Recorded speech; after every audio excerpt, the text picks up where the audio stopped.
Welcome to the Spare Parts Racing Podcast, your podcast for all things motorsports. With your hosts, Sean Chavarella, Stephen Clary, and Taylor Moore. Hear that music? Hello, and welcome to another week's episode of Spare Parts Racing. I'm your host, Sean. And I'm Steven. And this week it is just the two of us because Taylor decided after, working the Canadian Grand Prix, she has to go to Winnipeg. What a shitty follow-up. Honestly, yeah, who the hell wants to go to Winnipeg? Ever. For I know. anything. Just, unfortunate for her. Really is. Yeah. Yep, just a tragedy. Anyway, so it's just me and you this week. Shit. Yeah. There's a lot to talk about. Yeah, of course, the week that we're missing someone is the week all hell breaks loose. It's just complete chaos, and both on and off the track, partially due to the weather, partially due to some people just being assholes and talking. Well, maybe not assholes. Depends on your view of things. And okay, to be fair though, it's probably a good thing Taylor's not here, because if we had all three of us talking about something, this could be our longest episode ever if all of us were just going off on the same subject. So, Yes. On the bright side, maybe it's a good thing we only have us. Yeah. And, What could go wrong? I mean, let's not open that can of worms right now. But what can go right is the Canadian Grand Prix, which Yes. I think we can all agree was the best race of the year so far. Yeah. Not gonna lie, when I was watching it, think I fell asleep for the first 2 laps, and my dad kept yelling at me or yelling random shit that was going on. And I was like, well, I guess I'm staying awake for this now. How the fuck do you fall asleep? I was very tired, okay? Had a long day. It was a 2 Long o'clock weekend. race. I'm old. I'm tired. Okay, anyway. Did you not watch it live or did you watch it after? We had it on a slight delay. Okay, so you We watched got it home just after, and also I had already seen sort of what happened the first 18 laps. I was comfy in the beanbag chair, okay? after. Okay. In your nice So projector. I already knew what was gonna happen. So I was like, okay, I'll nap for the first 20 laps, and then it was sort of like the Shaq meme. The out, back up. Yeah. Okay, fair enough. But yeah, it was a good race, and It was a very good race. from the whole weekend on, just no real data in qualifying. It was wet weather, a little drive running here and there, but you really didn't get an idea of what team had an advantage, who was going to be fast, who wasn't, and that really played out during the race, right? We had 3 different teams fighting for the win, five cars on top of each other going at it, and I think at a certain point anyone really had a chance. Yep, and it was great to see because thank God. And the even better part is the one team that everyone's like, you got to watch for them this week. Ferrari wasn't even in that mix, No. so it could get better from here, is what I'm hearing.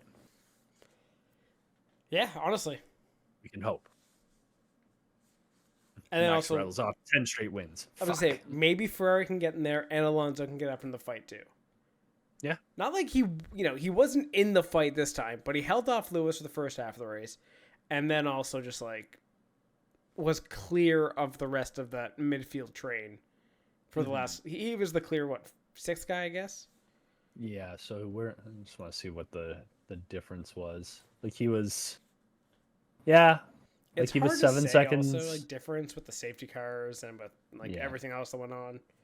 No, but so you look at it, he had 7 seconds behind Piastri, who you could say he fell off at the end on his older mediums, but he was in that top group, that top 5.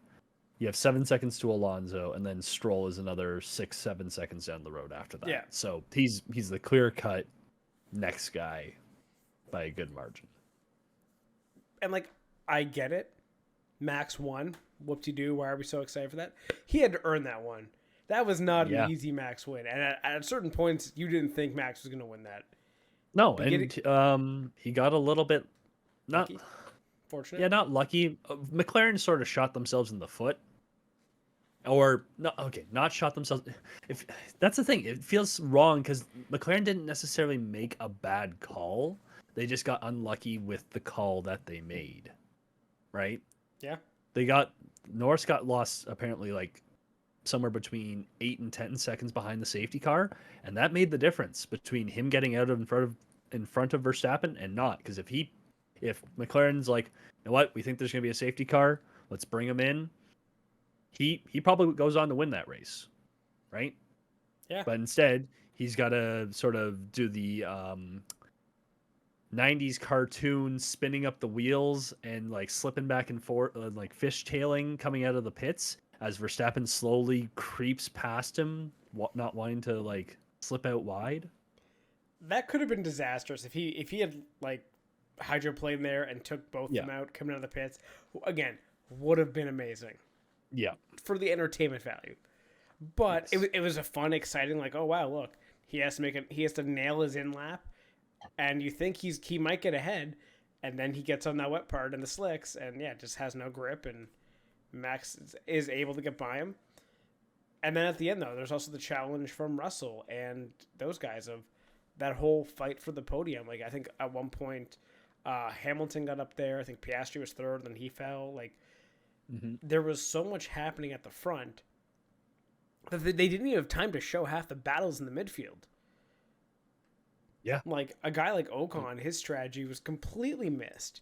He double stinted basically his inters and vaulted up the order, and I think gained like 5 spots and finished in the points. Great recovery after last race in Monaco. Mm-hmm. Mildly redeeming. Mildly. And you know what? Maybe Bernie Ecclestone was right. We need to put sprinklers on tracks. And I'm joking.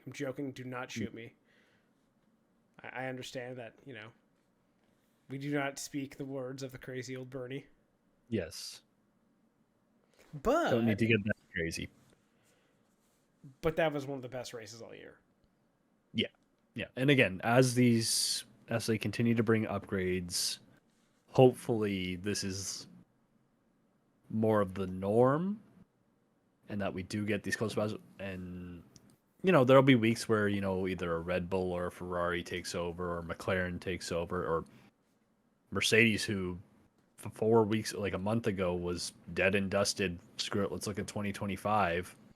Their batch of upgrades that they brought in at Imola, I think it was, or was it Monaco, either way, that they've sort of unlocked something, it seems like, and they maybe found some performance in that car where they can start to challenge. Yeah, they're looking like, again, just right up there with the other big three. Mm-hmm. Also, one thing underrated with this race, something we have not seen in a long time: a wet standing start. Yes, with just enough water to get it to. Do you run the wets? Levels? Do you run the? Well, I was gonna say, do you run the wets? Do you run the inters? And the the Haas call at the beginning of the race to go on the wets, and you just see Magnussen and Hülkenberg rocket up the standings. Was the right call? What was the right call? Have to admit, the wets to start was the right call. And if it was going to rain more, they would have definitely had the advantage. However, they quickly fell off, and then they botched the pit stop, and then they just They could have turned it into something. Where did they end up? Well, they ended up just outside the points too, and like Hülkenberg that's right, because it was like a train of them.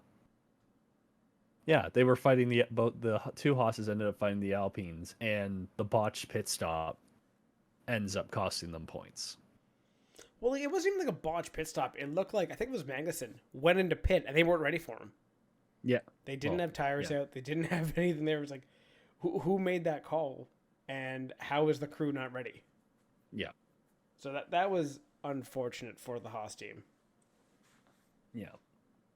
but it's Haas, so Yeah. it's not surprising. However, the most. What is Okay, what? Go on. So what are you gonna say? what is mildly surprising was, as somewhat alluded to before, was Ferrari just completely being a no-show. Yeah, really not a good week for them. And then like Leclerc obviously had the engine issue, which took a quick control delete to fix. Yeah, but it wasn't even that. Like, it was also the Bernardo, the clown meme of the Ferrari pit wall with the strategy on him. Like, dry line somewhat coming out, but definitely too early for the hards. No, it made sense. I think it made complete sense, that strategy. I don't know. Well, like think about it. Like they even said, like in the radio, they're like, "Okay, we're out of this. We've literally had to stop, Yeah, reset the car. They had to turn the car off and turn it back on. And for some reason, that literally fixed their engine issue. So obviously, it was some kind of electrical issue, maybe battery deployment or something. yeah. That was costing him down the straight. And then it's like, well, let's take a gamble and go for it because you're not in the points. You're not going to get in the points. So they put the hards on. And, you know, the option was either you're going to look like a hero and get up into the points finally, or you're going to retire the car. And when nothing was happening, retiring. Exactly. So, but like, I don't fault them for trying that at the time. I guess. I don't know. I like the dry line did not seem to be there, and I was like, this is early in my mind. I need to go back through the pit stop summary and see. Well, it doesn't even show when or what tire they swapped onto. But yeah, it was another 10 laps before Gasly came in, and I think he was the first one after that to go into the hards. To go onto a slick set. So, like that, it's not like it's overly close. But you have to also think, like, okay, you knew the rain was coming. You knew there was going to be some extra weather. It was only going to last for 2 laps. If it's not that heavy of a rain, it might be fine. Mm-hmm. So again, like I don't fault Ferrari for trying it. Okay. Difference of opinion. I think if I was in that same situation, if I'm playing F1 Manager, I'm making that same call. I'm saying fuck it. Checkers or wreckers, basically. Okay. It is your call. Yeah, and it was a bad call. But, like, I understand Leclerc's struggles. Obviously an engine issue. Sainz? Mm-hmm. Like, he's fighting a Williams for most of that race. Yep. They just had, they just didn't have anything the entire weekend, right? Like, No. where was that graphic I had of the qualifying? But like, you go from constantly being up at the top to where did they end up? They were behind. They were what? They were out in Q2. Yeah. Like I was trying to say, are they the front row of Yeah, they were 11th, 12th, I think they qualified. Yeah. So that's a lot of fall off in performance at one track. So I guess if you're a Ferrari fan, hopefully it's a little one-off. You have your hiccup, calm down, go to Spain, also, get things right. Like when it comes to like them starting so far back, okay, but it's a wet race, so you think you could get something off the start. Yep. You have good drivers. Can they gain anything? They never really moved up in the field a lot. Obviously, Leclerc's issue, but even Sainz never got by Leclerc. Yeah. So, I don't know what's up with them, and I can understand at a certain point they kept Leclerc in it because, hey, it's a wet track. Anything can happen. Anyone can go out. Yep. Just didn't expect the Ferraris to be the ones that were heading out. Yeah. However, that was the easiest bet to make on the day, which was like number of classified cars. I did like under 16.5 classified. Yeah. I'll be honest, I was nervous. So you had, what was it, Sargent go out, you had Leclerc, Sainz, and then Perez, Yeah, I was Sainz, just the one incident that really kicked it off was Perez and Albon, right? Sainz and Albon. Or Sainz and Albon. Perez Wasn't hit the wall. Perez was by himself, yes. He hit the wall on his own 6. Yeah. And then drove it back. Did you see the penalty they got for that? Yeah, they got a 3-place grid penalty for Spain. And a fine. And a fine? Okay, yeah, that makes sense. Yeah, they got a €25,000 fine. Oh, that's... And a 3-place grid penalty. Because they told him to stay out and come back in to make sure there was no safety car. The racing god said, ha, in your face, and then you had the safety car with the next lap, or 2 laps, with the Sainz and Albon crash. Yeah. So, rough week for Ferrari and Williams. Mm-hmm. Despite being re-signed, Perez, you got to do better than that. Well, yeah, and he was under team orders to drive it back to the pits, too. And Will Buxton... I was going to bring that up. His tweet that he deleted. Yeah, but the internet lives forever, so basically his thought, or he compared it to, what was it, 2008 in Crashgate with McLaren? That's exactly what it did. So, it's race he basically said it's race manipulation to not cause a safety car, the same way it's race manipulation to cause a safety car. Yeah. Which, he's not wrong. No. But the fact that he walked it back and deleted it pisses me off. Disappointing. Because then you got fucking Jacques Villeneuve out here throwing barbs at Daniel Ricciardo that is lighting F1 Twitter on fire. Like, I don't know if you checked Twitter like Friday night, Saturday morning. People were like, it was vicious of people either agreeing with Villeneuve or disagreeing. Yeah. And as much as I want to take a stance of either yes or no, first of all, yes, I will agree with Villeneuve. But the best thing is that he actually had the balls to say something controversial. Mm-hmm. And it's not even controversial. If half the fan base was agreeing with him and half disagreeing, then he has a point. Yeah, and like, okay. I didn't think, like, at any point this year we'd have to do a Daniel Ricciardo career retrospective. But, like, I guess we are doing one. And, like, he's not completely wrong, but he's not completely right either. Because, like, Ricciardo's a good driver. He's proven that. He's brought certain cars above where they should be. He's a Grand Prix, multiple Grand Prix winner. You can't say he's necessarily a bad driver. Have his performances this year been wow? He definitely deserves to be in F1. There's zero question about it. No. Did he drive that car pissed off and go full honey badger this weekend and say, no, I do deserve to be here? Yeah, he did, qualifying that thing P5. Like, it's, again, Villeneuve is not exactly wrong, but he's not exactly right either. I think, like, because he's looking at it purely from a, like, I get what he was saying, like, it's mostly the PR thing that keeps him around, which is very, very true. He's a very marketable driver, which in a sport where, you know, money is king. Well, most sports money is king, but, like, especially in F1, yeah, you need to have a marketable driver if your car isn't going to be great.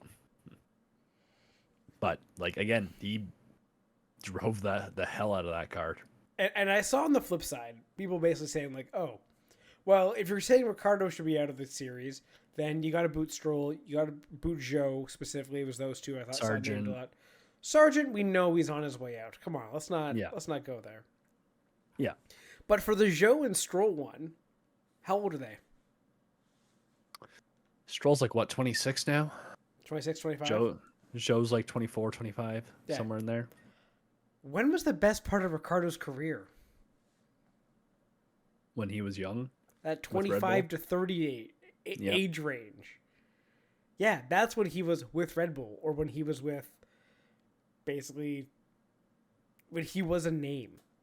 Yep. And then he got to, what was it? Renault. Renault. Okay, struggled. He got a podium with that team. Good results. Yep. Well, that's Then he gets a win with McLaren. Like, you know what I mean? Like, yeah. But after struggling with them all year and saying I'm moving somewhere else. exactly. Yeah. And like that's the thing. You could also say, yeah, he personally struggled. The team also struggled. Like they Yes. weren't great cars. So like the performance he could get is more him dragging the car up and the car sort of drags him down personally. Yeah, and like, again, I don't 100% agree with Jacques Villeneuve. No. There is merit to that, being like, okay, what has he done lately? He's not a top driver. He does get beat by his teammates. He has for like the last few seasons. But he stays in F1 because he's a name, he's a face. The same argument you can make with Hülkenberg and Magnussen, who are also guys I think are past their prime in F1. Yep. And for them, you could probably say, well, you know, they're probably a little cheaper on the end and we're a budget team as Haas. So, you know.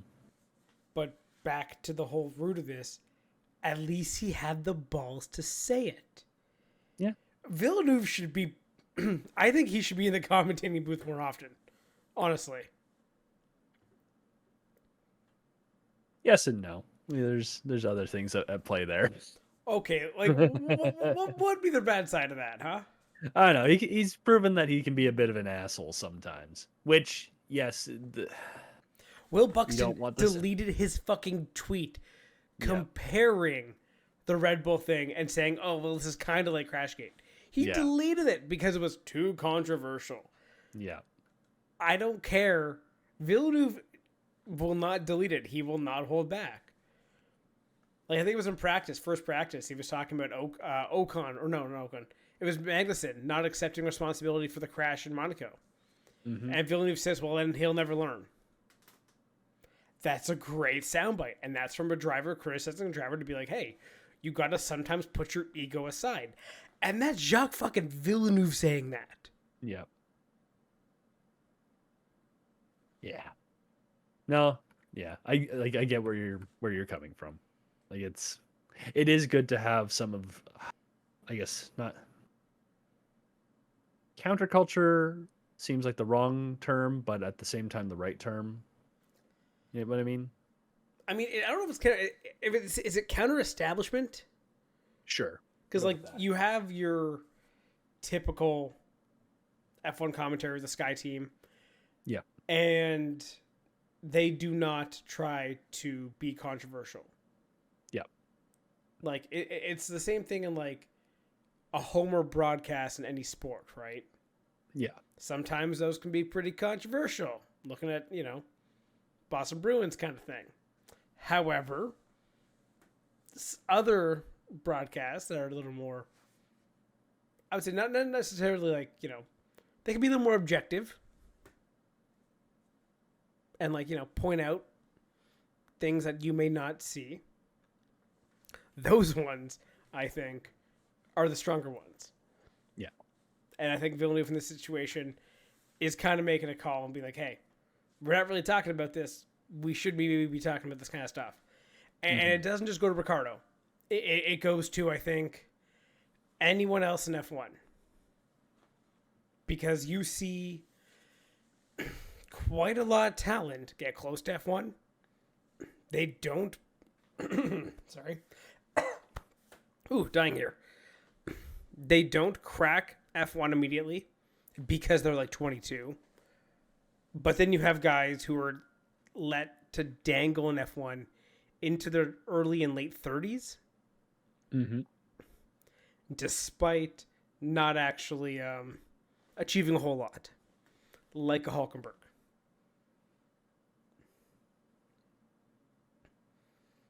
I'm just looking. I just wanted to see what Ricardo's race record was the last little bit. Okay. And after Like it's a bunch of midfield results, and then you get the random podiums, and then the McLaren season is just a bunch of meh. Like the only thing you can say about his recent run is he was out of the car for the first half of the year, and then came in and was expected to do something with a dog shit AlphaTauri, which he put in the points at one point in Mexico. Stroll put a Williams on the front row, or like, you know what I mean? Yeah. Stroll and Ricardo are like the yin and yang. Okay, one is universally loved, and one is universally hated, but they're both the exact same fucking midfield driver that can occasionally be brilliant. That's not the worst comparison. It's like, yeah, you could say when Ricardo was his best, he had a good car underneath him as well in the Red Bulls. Exactly. And I would just argue that if I had to pick a guy to build a team around right now, would be Lance Stroll or Daniel Ricciardo. Money not a reason. Pure performance base. I'll pick Stroll because he's younger. Okay. If you're gonna get the same, one's known quantity. Stroll's hitting the age where Ricciardo's best years were.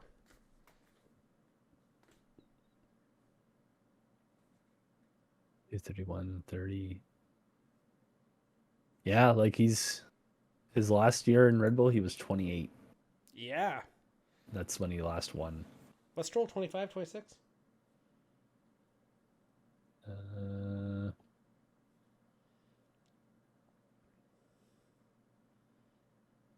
Lance 25. He's 25. Yeah. Yeah. So Turning 26. So yeah.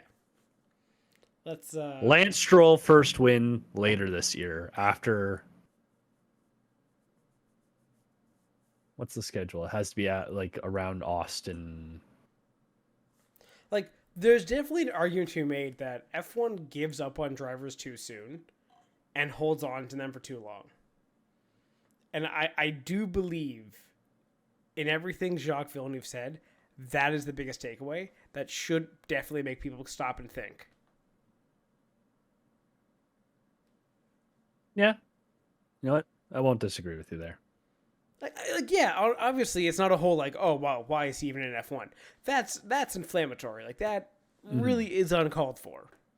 However, is there some valid criticism there? Absolutely. Yep.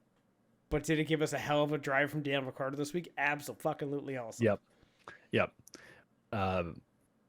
The Visa Cash App team has hired Jacques Villeneuve to just follow Daniel Ricciardo around and piss him off every day. I wonder if that would work. Might. Just wakes up, slaps him in the face every morning. Have a little bald Canadian running after you. Yep. He is tiny. That could not be comforting. No, definitely not. You see a 50-year-old bald guy chasing you around every single day. I wouldn't want that. I think I would rather die. Yep. How long would you be able to last with Jacques Villeneuve chasing after you every day, just berating you, or like, you know, just telling you how bad you are? How long do you think mentally you could actually do it for? It wouldn't be too long before I grab a baseball bat and just start whacking him with it. I'd give myself like maybe 2 days. First day, kind of funny. Second day, just break down crying. Yeah. Just driving to oncoming traffic and be like, Jacques, we're going down together. Yep. Just park it on a train track somewhere and hope the train's coming from the passenger side. Yeah, but this is Toronto, so probably the train's not running that time. No, it's fair. Yeah, so, well, unfortunate. Yeah. Sir, you gotta wait till next week. Fuck. Yeah. Damn it. But. Anyway, okay. So anything else out of the Canadian Grand Prix? I was going to say two things. One, it looks like Max Verstappen is still like he's still got a stranglehold on this, but the battle for second is fascinating right The now. constructors' battle for second's fascinating. Yes, because Perez is actively throwing points out the window. But so we have basically Norris versus Leclerc for second. They're separated by 7 points. And then you had the battle for fourth/fifth with Sainz and Perez being separated by a point now. And Piastri's only 20 points behind them. Damn. Yeah. This could be a fun, what are we, a third of the way into the season? Fun 66% rest of the way. But yeah, the constructors, ooh, 40 points between McLaren and Ferrari now, and 50 points between Red Bull and Ferrari. So, but I mean, with Perez being a complete boat anchor, Max is gonna have to do this with one hand tied behind his back. And he has to do it for at least 2 more years because, yeah. Yep.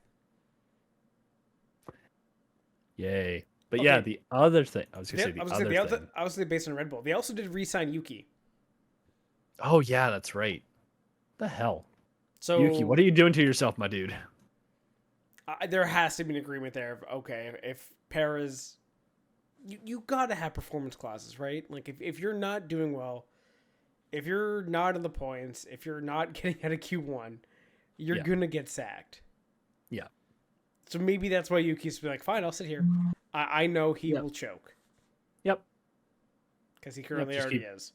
Yep, just keep honing your craft, staying in helmet's good graces, so that way if you do fuck up when you get the Red Bull seat, you're not thrown out within 3 races. Yeah. So, yeah, that was an interesting call, but I mean, I guess they've sold him on whatever Red Bull can be down the road, so. Yep. But the only other thing with the Canadian GP really was nothing to do with the on track. It was the off track, where apparently fans were not allowed in for FP1 and FP2 because the cops said it was canceled. Oh. Yeah, and this also relates back to Jacques Villeneuve. He was just all over the map this week because apparently, so there's the tram to get in, and there's also a footpath bridge to get in. Apparently, if you took the footpath bridge at a certain time, they would just told you, nope, it's canceled, can't come in. And Jacques Villeneuve was standing on the bridge, and because he's got people on the other side in the paddock telling him, no, we haven't been told anything's canceled. We're still going ahead. It's just going to be a wet session. Okay, well, the cops are saying, no, it's canceled. So that was interesting. So did Jacques Villeneuve have to fight the cops to get across the bridge? Is that what we're saying here? Like, what happened? No, apparently he just, like, hung around for a while and just went on in whenever they finally got shit sorted out. Huh. Yeah. So they just weren't letting people in. Interesting. I didn't hear that. Yeah, and then there was a whole thing with the track invasion afterwards where apparently people were going on the track when cars were still going around too. So was it Taylor? We gotta ask her on that. It's definitely maybe. Her. Yeah. We'll get that info next week. But yeah, like I think it just depends on when you showed up. We had like so this is what I was texting Kevin about. Because they got in early because Christina wanted to take pictures, and apparently no issues getting into the bleachers and the seating areas. They got kicked off the bleachers for a little bit due to lightning being in the area, which makes sense. But no actual issue getting to the track. So it must have been after a certain point where they were like, nope, it's not going today. But for some reason, the cops got involved and said, nope, no one on track. And then what was it? Octane, the group that runs the GP, apparently got summoned for that and the track invasion. So, will anything happen? Probably not. They'll probably get a fine or whatever it is. I can't remember. What was the last time a promoter got summoned. It was like 2 years ago or something. I'm trying to remember what it was. It'll come to me later. Yeah, I'm drawing a blank completely. Yeah, but yeah. So I don't remember what happened. I'm sure something will come out of it. It'll be very hush hush. Things will continue as normal. So that's all I got for Canadian GP. Yeah, that's fair. Oh, well, I guess we will have to do our secondary debrief next week when it's a little quieter. Yes, there's a little more to talk about. And we can probably go over like the regulations because we didn't hit that this week. But yeah, there is some spice with those regulation announcements. I don't know if you saw that. Oh, yeah. Yep. Yeah. So anyway, that could be next week's discussion. Yep.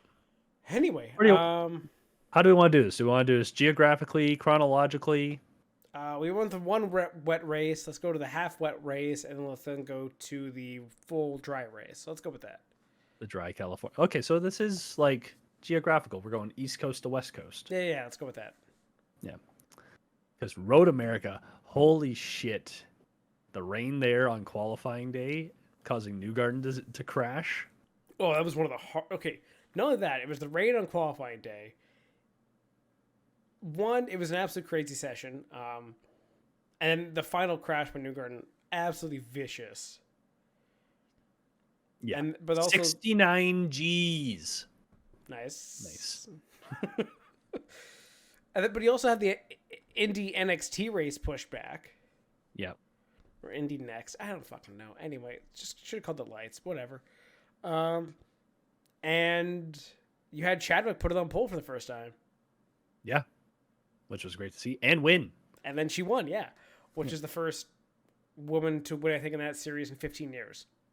Yeah, since it was 14 years since Pippa Mann in Nashville 2010. Okay. Sure. I think that's what it was. I think that's it. It'd been a while. Anyway, fucking great to see. Yeah. Fantastic drive from her. I mean, like, having not watched or just seen, like, bits and pieces, like, you don't get the full picture when you watch the highlights, but apparently, like, just untouchable the entire weekend. Okay, yeah. Just looks strong. So, but that's the one thing with Road America, right? It's the track that they always say translates the most if you're from a European background. Yep, so maybe not surprising. But and also now she's got more races under her belt. She's more comfortable with the car. So just the perfect storm for everybody else to have to deal with.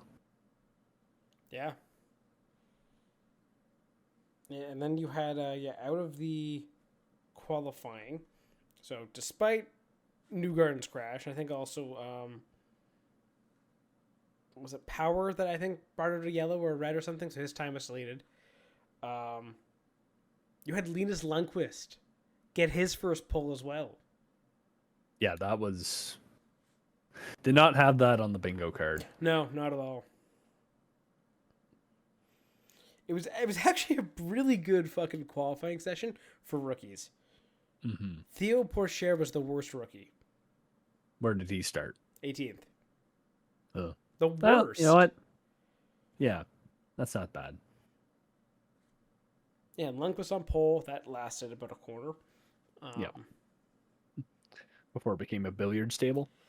Yeah, and then Herta got punted, and he wanted the penalty for that. And he was very vocal about that post-race. Mm-hmm.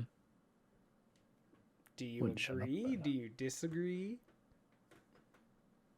I don't know. It's always tough with the first lap, first corner incidents. Because, like, you just know something's going to happen, right? That's the... If something doesn't go completely wrong for somebody, that's the more surprising moment. So, like, I don't know. I think, like, a penalty would be a little bit stiff. Like, again, if it's lap 20 and it's just a bit of a shit show on the first pit stop, sure, throw a penalty on Newgarden. But, like, first lap, I think you'd end up chalking it up to a racing incident. But it's not a racing incident. I understand the frustration, because it's not really a racing incident, because you're checking up, you're slowing down, guy gets to run you over, and you're now your race is fucked. You're spun out. You have to get reset, and he gets a free position basically. Yeah. So I can understand that. Do I actually fault Newgarden for it? No, not at all. Yeah. But I can also understand why you're thinking, hey, I just got taken out, and now basically my race is ruined. Spoiler alert, it wasn't, because he still finished, like, what was it, 6th or something? Yeah. A very, very good recovery drive. But like, so I'm just rewatching it here again. And so, like, Armstrong gets into the back, and yeah, like, it's, I don't know, it almost looks like Newgarden wanted to try and cut left, but then Armstrong was sort of like parked in the middle for a second, so he couldn't. So he tried to go back. Like, it almost looks like Newgarden was indecisive in which way he wanted to go. You could also argue in IndyCar there's a little too much. There's too much racing when there's a yellow flag. Mm-hmm. Like, if a yellow's out there and Newgarden tries to make a move to get around a guy, you shouldn't pass under a yellow. Even local. That's a basic rule. Can't pass under a local yellow. Yeah. Even if the wreck is happening, you're seeing that happen. If you're getting into a guy trying to make a move around him or trying to be fast through a wreck, I think you should be penalized. Yeah, that's I don't fair. know if that's what Newgarden was doing, but again, if it's just a guy checks up and you hit him, I kind of feel like, well, what am I supposed to do in that situation? Yeah, and like I get what you're saying. The only thing is, like, I don't know if you'd have enough time to recognize a yellow coming out there. Like, that's happening pretty quick if you're reading that. Fair, but that's what I'm saying. Like, I mean, if a wreck is happening, but you're trying to actively also make moves through a wreck, like if you're keeping a pin side by side with a guy through a wreck, no, absolutely ridiculous. Like, did you see the penalty that Rossi got in qualifying, or was it practice? No, I did not. Yeah, he got a penalty and fined because I think I remember who it was that was beached. The AMR team went to go get him. But as they're pulling out, Rossi's coming through the yellow, and if you watch the onboard, he's lifting as soon as he can see the yellow. The yellow's up on the board, he's lifting, but he's just carrying all the speed, and he almost hydroplanes into the fucking truck. Oh, fuck. And they're like, "Oh, you're going too fast in like a yellow zone." It's like, okay, well, I don't really know what you're expecting them to do there. So I thought that was kind of a bullshit penalty, and then I feel like I'm 50-50 on the Newgarden one. I in the time, I'm kind of like, I get no call. If a call was made, I would have been fine with it, but I also feel like no call, I'm fine with it too. Because that's the standard. That's the standard. Yeah. Like, avoidable collision is like you're sending it in and you're taking a guy out. That's just a guy checks up in front of you and you don't have time to react. Yeah. Well, that's what I mean. Like, and if you look at, like, I just keep watching the same instance over and over again. Like, everybody is speeding up, and then the only difference is Newgarden got a really good jump out of the corner where I can't see who it is behind him. I can't tell who the red and white car is behind him, but he's got Pato. Like, Pato and the guy on the inside of Pato, or no, that's Rossi. Rossi and the guy on the inside of Rossi, like, just did not have as good of a corner. Yeah. Like, they fell back a solid car length and a bit, so they had more time to recognize a checkup. Yes. And they both avoided it, so, like, Yeah. Like, yeah. I think we're sort of in the same, like, if it's a 50-50 there's call. You could put it either way, and I'd understand the call. Yeah. So, like, it does suck to have I'm not disagreeing with Colton. It does suck to have your race ruined on turn 1. That'll suck regardless of how it happens. I can understand, and it's probably a lot of frustration in the moment too. But, like, yeah. Anywho, that was just one turn of a long race, so. And in the end, Or- Penske goes 1, 2, 3 again. Fuck. How many times have they done that now? I don't It's want to been know. a couple. But actually, I think this is the first time they've actually gone 1, 2, 3. I guess I'm just thinking of the Indy 500 poll. Yeah. Yeah. Anyway, I did bet on Power for this one, so I was happy with that result. Very nice. Yeah, I was actually kind of surprised. He was my third throwaway pick. I'm like, I go Power. Tss. Well, it's a good time to have a throwaway. Yeah, I had Power. I did Power, Rossi, McLaughlin. So I'm like, okay. Yeah. That's a good little run. But yeah, like Power, I think they were all on fairly similar strategies, but it ended up coming down to that final pit stop because I think Power went one lap longer and jumped Newgarden and McLaughlin, Yeah. and turned out really well for him. Yeah. They had the pit stop was on point. He got out just in time. Just great call in the end. Power has had a tendency in the past to be kind of a villain in the series, or kind of a guy that some people don't really like. Yeah. I don't know if you saw the whole story with his wife also, how she's been sick and stuff, and like, this is like the first win, and you know, it was like one of those really feel good stories. Like, you know what, I like Will Power winning this. I'm happy he won it. Mm-hmm. You know. Yeah. And like part of it is because he's had real good years and it's mostly like, you know what, it's sort of like how Max was sort of seen as a villain in F1 because it's like he's just the top guy. You don't want to root for the favorite necessarily. Yeah. Sort of thing. So like where's like, yeah, where he had a string or like, because you're probably thinking what, the mid 2010s where he was fourth, first, third, second, fifth, third. Well, I mean, like his Like when he Power, was having, like, you know, Power is usually a guy who's very vocal, double bird Mhm. kind of guy, like yeah, fiery type. yes, that also will have an effect. Has the probably most cringeworthy Indy 500 winning radio. That's fair. Show me respect. Okay, settle the fuck down, Yeah. Will. That's, again, cringy. But anyway, good for him to win. Yep. Any other thoughts for Road America? Trying to think. It's a long ass fucking course. One, Yep. I always forget how long it is until I see. Oh yeah, 4 miles to go. Oh, so what? They got 2 laps left? No, that's 1 lap. What? Yep. This track pissed me off watching it over the weekend because Why?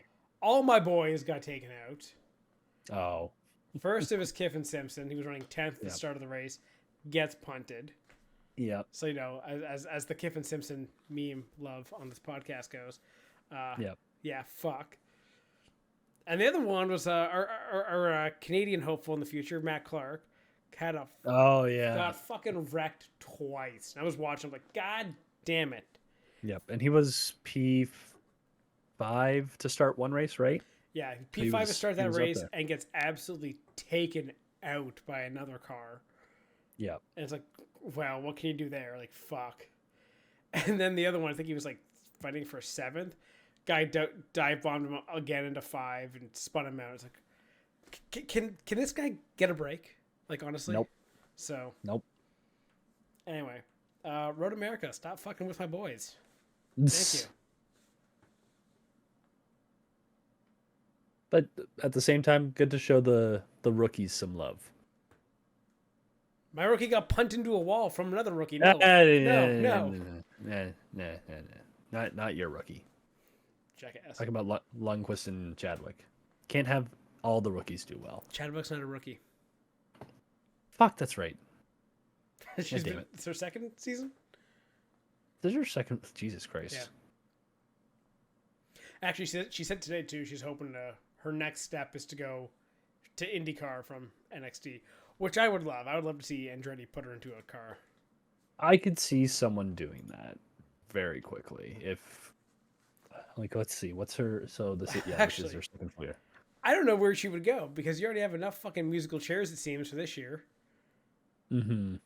because we didn't even talk about Augustine Canapino sat this race out. Yeah.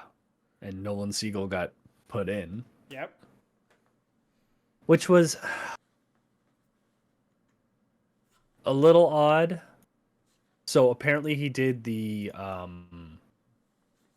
like the media day, all the media stuff, was signing autographs, and then they said, nope, you're parked for this one. Yeah, and then he had to give up the Indy NXT race to then race this one. Siegel had to give it up.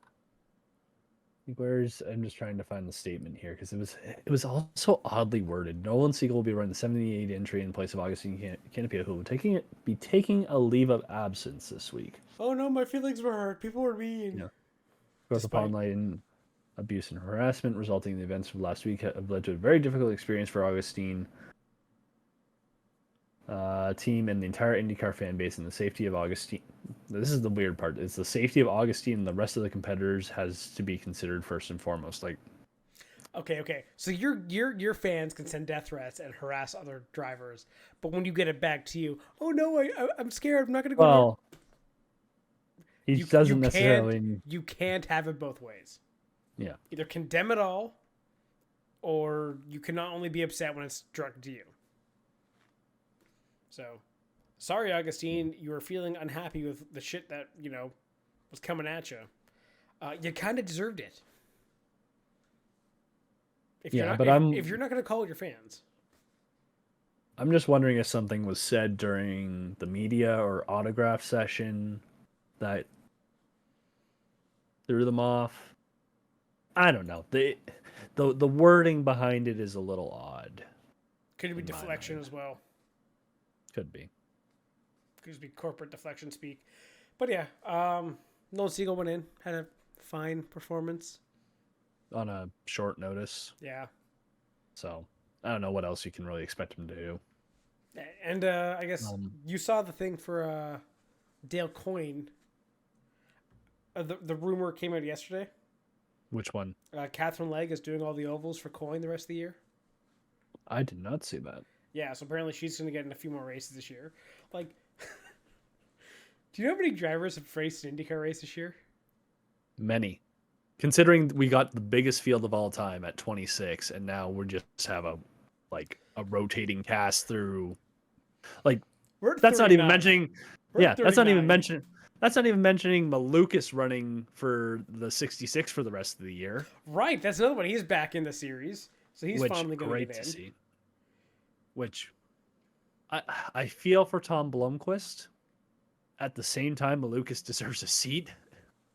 So that's going to put us at 40 drivers in the year when Malukas actually gets to drive. Yeah, that's nuts. 40 drivers, and that list could get higher because shit happens. Yep. Yeah, absolutely hilarious carousel of drivers this year. Yep. And then not just that, you got Juncos and McLaren terminating their technical agreement, so that's a divorce. Yep. They took off the papaya that was on their cars, which actually made them look better. Yeah. Just the green and black looked very, very good. And then in all of this, where did Grosjean finish this week? 7th. That's like his best result for Juncos. Yep. Like, holy shit, the amount of stuff that was going on there. There's too much shit going on. IndyCar is a freaking blast this year. Yeah. Like, you cannot deny it's one of the best series right now. For drama, for on-track action, for crazy driver market. Yep. I know this is just me going, please love my sport. But come on. Yes. But back to how we got to this whole point, because we took a detour on a detour on a detour. Oh. Well, it was, where do you put in Jamie Chadwick next year if she gets into it? So this year she struggled it's been checkers or wreckers because she's had a 20th, a 3rd, a 16th, a 12th, and then a win. And that's coming off a rookie year where she was mostly in between, just cracking outside the top 5. well, outside the top 5, in the top 15, sort of like 13, 11, 15, 11, 16, 15, 10, 10, 8, 10, 12, 6, 15, 12 Like for overall mid-pack. 12th. Yeah, so that's for overall 12th. She's currently running 9th in the series. And that's with 2 20th place finishes at Barber and St. Petersburg. If she finishes in the top 4, give her a seat. Yeah. That means she has to have a really strong second half. And if she gets like maybe a couple more wins, I would give her a seat. Yep, so you get 2 races at Laguna Seca. What's this one? Mid-Ohio, Iowa, St. Louis Gateway, Portland, Milwaukee Mile, and Nashville. So, good mix the rest of the way, too. Okay, also, given how this season has gone with rotating cast drivers, does Connor Daly get into another race? Probably. He's the guy who I'm like, if I can pull one Indy 500 only guy out, it's Daly. Yeah. It wouldn't be surprising at this rate, like, right? Like, it's especially with like an oval heavy back half. Yeah. If you need a driver in a pinch, Daly's got to be the guy. 1, he's good on ovals. 2, isn't he like touring around with them the entire time? Like he'll be on site for a lot of the races. Also, what happened with Luca Giotto? He raced this weekend. I know. When he was announced for 2 races. I feel like Coins is looking over can sign a check for this year, it seems. Yeah. Who wants to give me money? I mean, he finished on the lead. He was the last car on the lead lap, which, not bad. Dude, there's zero expectations for Giotto to do well. Yeah. Still, 22nd, that's fine. Not the worst. How many guys DNF the race, actually? There would only be 2. Kiffin. And Armstrong, Ah, yes. who had a mechanical issue after the punting. Yes. Okay, so yeah. These cars are tough as nails, though. Mm-hmm. That they are. Oh, yeah. Anyway, should we wrap up talking with Sonoma? Talk about Sonoma. Oh, yeah, I'll be close honest. The Cup race pissed me off. down. Really? Yes. Why? Because of gambling. Oh. Do you know who I put money on for this race? Michael McDowell. Yes. Martin Truex. No, time out. You know, I had 3 guys I put money on. Actually, 4 guys. McDowell, Busher, Elliott. Yep. And and the 4th guy blew his engine. Hamlin? Yeah. Yeah. So anyway, yeah, that ending pissed me off That's funny. because I'm like, no, Larson, no. So, alas, that pissed me off. But on the other side, probably my favorite moment of the weekend came from the Xfinity race. Which was? Oh, SVG punting Hill for the win. It wasn't really a punt, but he got the elbows Moved out. him. Yeah, He moved him. yeah, definitely. And it was definitely one of those revenge best served cold moments. Yep. Because Revenge for? when Hill did that to him at, was it Coda? Yes. Yeah. So, you know, what goes around comes around, and SVG wins back-to-back in Xfinity. And then the actual best moment is, I don't know if you saw SVG's celebrations, either in Portland or in Sonoma. Mm-hmm. He basically is just drifting around the track and doing a burnout at the same time. Oh, yeah. I saw that video. It was fantastic. Did you see him drifting basically around Austin Hill? Yep. Who has? And apparently he was flipping him off. Oh my entire God! time. Yes, that's amazing. There's Austin Hill has where did quickly it become go? one of the most hated guys in Xfinity. Let's see here. So yeah, that for me was just the best. And then he punts a rugby ball into the crowd. Yeah. I want one of those SVG rugby balls. Yeah. Here, I'm gonna send you the his post race video. It is much listened. NASCAR fucking put it out there. It is hilarious. Okay, I'll watch that. Anyway, yeah. So, what do you think of Sonoma? Bit of a surprising winner with Larson, but I do love it with the fact that they just gave him the waiver, and it's like a bit of a fuck you to NASCAR. Yeah. So that's always fun. But no, like it. I don't know. It was a good race. So let's go through it. Hamlin blew his engine on lap 2. So if you're a Hamlin fan, that sucks. If you're the other 50% of the fans, you love it. What else? Wasn't Barry my pick in our thing last week? No, I think I talked about Barry. Anyway, he decided to be a bowling ball. Yep. You had Elliott and Logano. Okay. Right, I think I thought about Barry and I took Logano instead. Anyway, yeah, so he thought he was a bowling ball and kind of decided just to take out half the field going into the last turn. Mm-hmm. Good job, Josh Berry. What other major incidents were there? Just going through because like those are the two of was it? Note to me. Yeah, I was gonna say the big thing that stuck out at the end of the race was Truex fucking running out of gas. Oh, that was funny. Which is hilarious. You just had him slowly creeping along. The fan reaction when he finally crossed the line. Yeah, it was like 2 minutes after Larson finished, even though he was like 3 seconds behind. And then I can't remember if it was or what it was, but I think they cut to the front stretch view as he's slowly just creeping around that last little sort of left-hand kink towards the starting line, and the other cars are going by, and you're sitting there like, fuck, I don't know if he's even gonna make it. And you see Chris Bell slowly creep by him, and it's like, Chris, you could have done him a solid there after what he did a couple weeks ago. Honestly. So, but yeah, that was funny. What else? Like, who else didn't finish this race? Dylan Gibbs didn't finish. Yeah. Cam Waters. Yeah, he was definitely. I was gonna say who's definitely a guy. Supercar. Yeah. I think it's a supercar points leader or something like that, and he came over.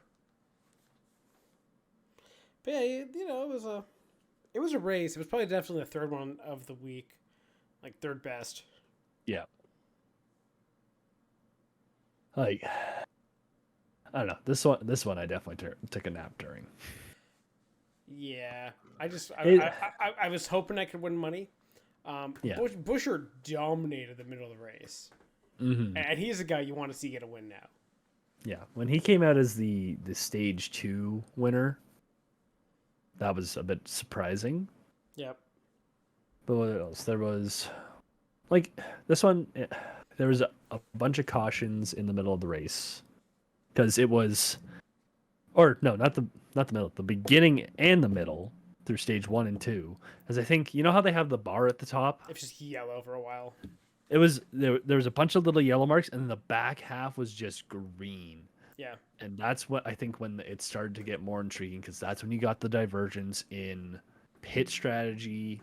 You had a bunch of guys running through different strategies and sort of saying who's going to stretch it out and find that little bit of extra gas. We can't just default to saying Scott Dixon because he doesn't race here. Is that 2 weeks in a row we've had fuel mileage at the end of a race?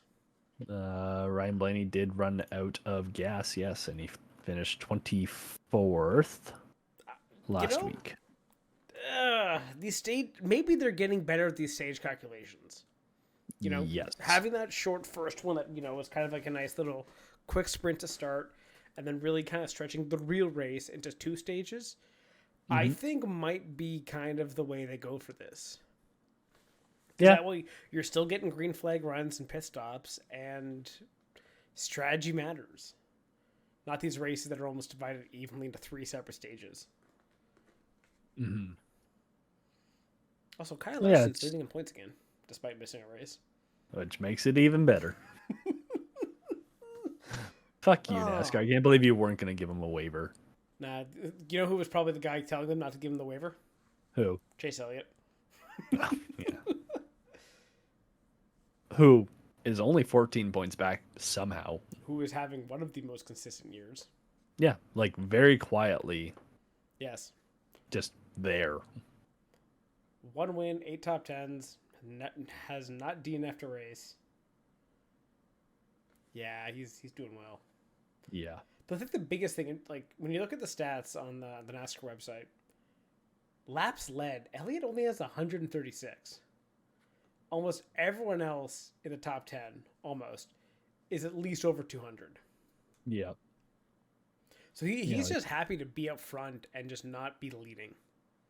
Yeah, so the only other guys under 200, well, the only guy under, 2 guys under 200. Keselowski at 64 That'll be higher. and Chastain at 118. Which, like, Keselowski, I get. The Fords were not great the first quarter season, I mean, RFK let's is coming say- on. but yeah, they've come on lately. Chastain hasn't really been there at the front, but again, like sort of, he's got 6 top 10s this year in 16 races, so just good, even racing, right? Yeah. He got aggressive with Kyle Busch as well in this race. Yeah. No repercussions. Well, no repercussions yet. We'll see what happens in the future. But I mean, Larson got into Busch last week, and they had a couple moments where they were next to each other, and Busch said that was last week.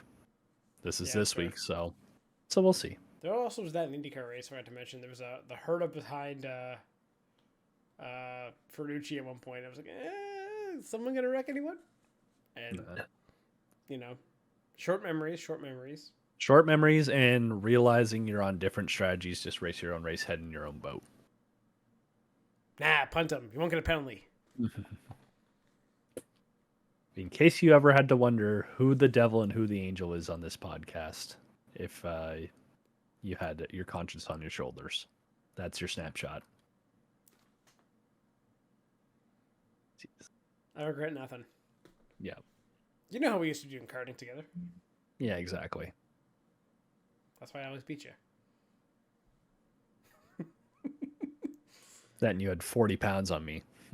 Okay, it was That's like fine. 20, 25, 15. maybe. Okay, there we go. Anyway, anything else we got for this week? No, unless, I don't know, we didn't really get into the waiver thing a whole lot other than saying Larson got the waiver. But like, I mean, like we that kinda could, talked about that before, I was just right? saying, I say that could, that, yeah, doing a deep dive on the whole waiver system and playoff system. I mean, our thoughts are pretty well known on the playoff system, and that sort of extends the waiver system as well. Because if you get rid of the playoffs, you don't need a waiver. So Yeah, there is NASCAR charter talk going on where they're saying they can't provide like a long-term charter or a permanent charter.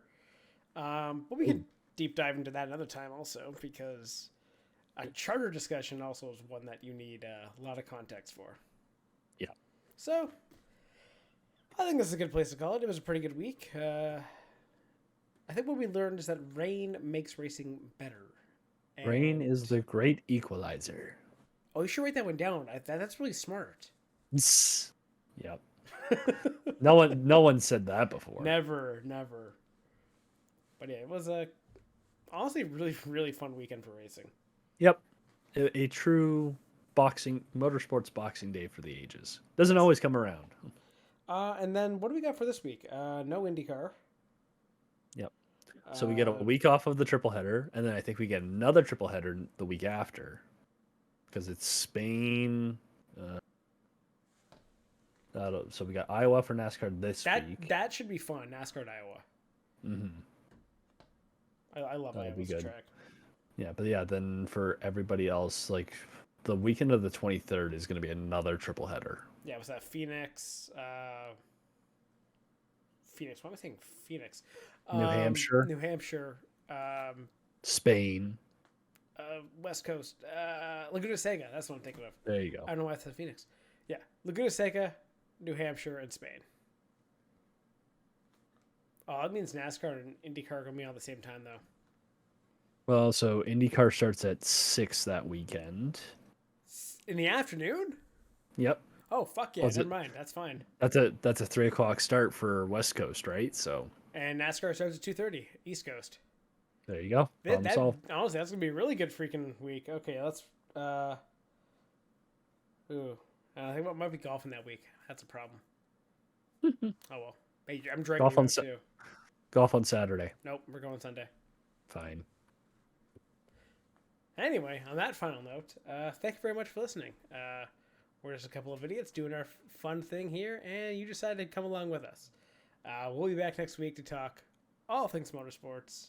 Thank you, and goodbye.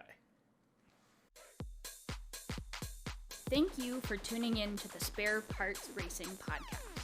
Remember to subscribe so you don't miss an episode, and follow the show on Twitter at Spare Parts Racing.